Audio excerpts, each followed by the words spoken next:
So what I want to do today is I just want to show you how many different ways the Bible is telling us that we need to be involved in each other's lives.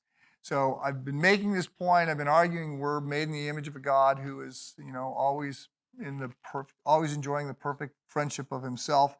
I've alluded to some other passages, but I just want to note we could start all the way in Genesis where we got this passage that God says it's not good that man should be alone. So we've got that call to not be in isolation, but it shows up all throughout the Scripture. We are to do life together. So we are to love one another. John 13:34. We're to be devoted to one another. Romans 12:10. We're to honor one another above ourselves. Romans 12:10. We're to live in harmony with one another. Romans 12:16. We're to build one another up. Romans 14:19. We're to be like-minded towards one another. Romans 15:5. We're to accept one another. Romans 15:7. We're to admonish one another. Colossians 3:16. We're to care for one another. We are to serve one another. I could give chapter and verse to each of these.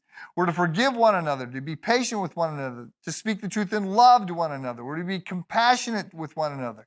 We're to speak to others with psalms, hymns, and spiritual songs. We're to submit to one another. We're to consider others more important than ourselves.